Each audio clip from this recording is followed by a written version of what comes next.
Hey YouTube, it's Matt with Olympus Reptiles, and today we're going to show you a comparison of adult versions and baby versions of some of my personal favorite combinations. We've done some of this before, some single gene things and some simple combinations. We're going to get a little more in depth on this.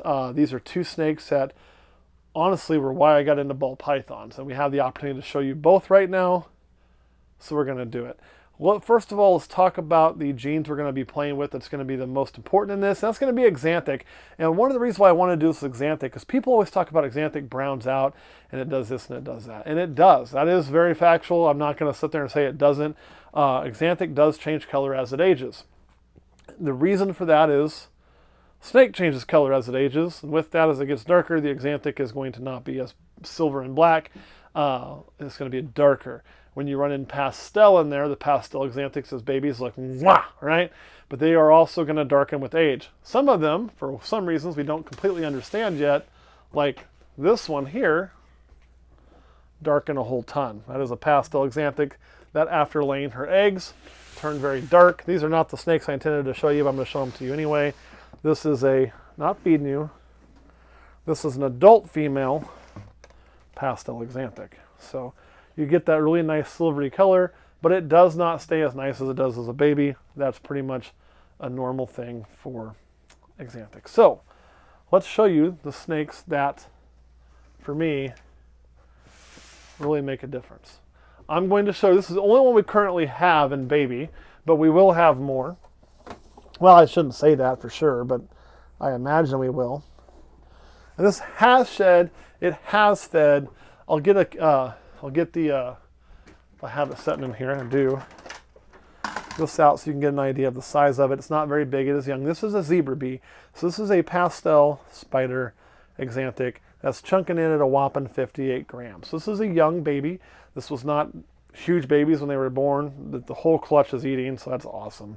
And this is the only one from that clutch I'm going to show you right now.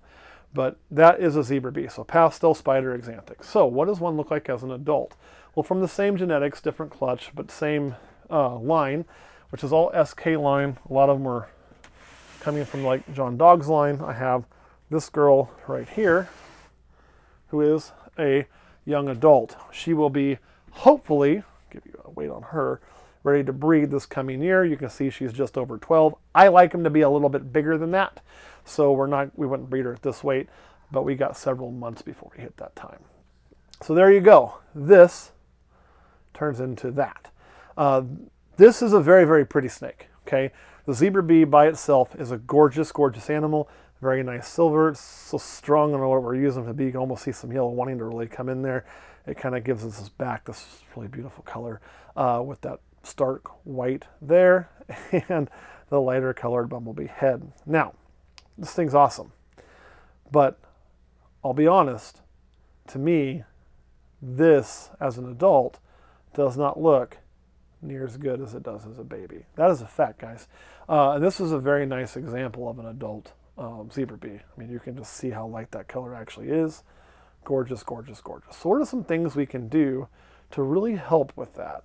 Because part of axanthic and dealing with axanthic is going to be all about running extra genes in there to really get that. Now, let me put her back in. Well, you can see a little bit of the wobble there when she's picked up. There you go, girl. Boop, boop. Keep an eye on that one, Kurt, while I go get the other one I want to compare with it. One thing you can do to kind of combat that browning thing is, if you're working with zebra bees, work on adding another pastel gene. And you'll make what's called a killer zebra bee. Again, this is this year's baby. We have about 4 of these laying around. As you can see, this one's 77 grams. It was born a little bit before. It's had a few more meals. And this one, are you going into shed, girly? I know I flipped you around and confused you. Put her back there. So you can really see the difference. Now, as a baby, which one's more appealing to my eye? Well, for me, it's actually the one without super pastel. This, to me, is a better looking snake as a baby than this. I like the stark black. I like that more than I do the washed out black. But again, what do we get as an adult? That's what we're really looking for, because a lot of times you're going to buy the baby, but you're going to have the adult a lot longer than the baby. They grow up, right? So if you want to keep those lighter colors, whoa, I'm not feeding you. Yeah, knock that off. You got fed this week, buddy. I don't know what you're being a dick about. Here you go. So this is this snake all grown up. Now, you can see it's maintained a much lighter color than the one I showed you before, than the straight zebra bee, correct? Still going to turn more silvery, less white and black. And you can see that starting even through there. Just like you can see this one getting that Oreo marking there. This one's going to end up being darker. And it's going to stay lighter black. You're not going to get as stark of a contrast. You have to choose which one you like better. But this will be a much lighter color as an adult. What is this? Super pastel. So 2 copies of pastel, along with a copy of spider and a copy of axanthic. Of course, don't go for super spider. Don't breed these things together. You'll end up with dead shit. So bad idea. But that is kind of the difference in adults. So baby version, adult version, single copy of pastel version. Let me put this one back up. Got it. One more thing I want to show you. I call it kind of a bonus. I said I wasn't going to show any more babies. I kind of lied. If you want to clean that up further, actually I won't show you the baby because I'll save that for a later video. If you want to clean that up further, there are things you can also add. I unfortunately just don't have an adult version of it. But you can add things like, I know little one, I got you. Add things like fire. We'll do a number on keeping this cleaner. So let me put this up and I'll explain why that is. And the reason we would say adding fire would go a long way towards making things stay cleaner and giving you that high contrast. I lied. I am going to show you one more. Is you're going to get a snake that with age will not brown out near as much because the fire is not going to lighten the white like the super pastel does, right? 62, that one's eating pretty good. You are going to get some blushing and things like that, but you're going to get that stark black with that lighter white. This snake is going to stay much brighter as it ages. I don't have the adult versions. We think this is a fire, yellow belly, pastel spider. That's what we think it is. I'll kind of show you how we think that. And I can't wait to have an adult and a baby to show you of these, because that is how you're going to work that axanthic into being brighter and brighter and brighter.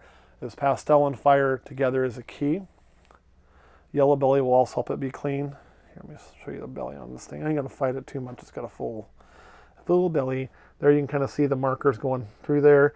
You can also see that trying to spread out and flame, and just the overall quality of it in the white and black versus zebra bee we showed earlier. How clean the pattern is, along with the fact that it's not like the killer, and that this is all nice and black. Let me put this one back really quick. So if you want to work the axanthic stuff and you're looking for that high contrast, the way to kind of picture it is look at a snake that is the lightest and brightest yellow you can find. Okay, that's why the killer bee version is so much better than the bumblebee version. Your base morph you're using is just as important as the axanthic. If you use really, really browned out, shitty pastel, okay, you're going to get shitty results. Doesn't matter the line of axanthic you use. You can buy the nicest axanthic from John Dog, but if you're using a shitty pastel to add to it, you're going to get shitty results. You have to have a nice axanthic and a nice pastel to make a nice pastel axanthic, or just start with a nice pastel axanthic. Very important on that. The brighter, the cleaner, the better it's going to be when mixed with your axanthic line. On top of that, think of genes that enhance with time. Desert Ghost is going to be really nice in axanthic stuff. Fire does wonderful things in axanthic stuff. Those kind of genes, vanilla, those kind of genes that are going to keep a snake bright for a very long time are going to make nice axanthics. And you're going to get nice results as adults. But I wanted you to see an adult zebra bee and an adult killer zebra bee versus the babies. I ain't selling the adults, but I am selling the babies. You can find them on our Patreon. Well, not yet, but that's where we're going to release them. Kurt, anything you want to add about that comparison? No. All right, guys, thanks for watching. We'll see you next time.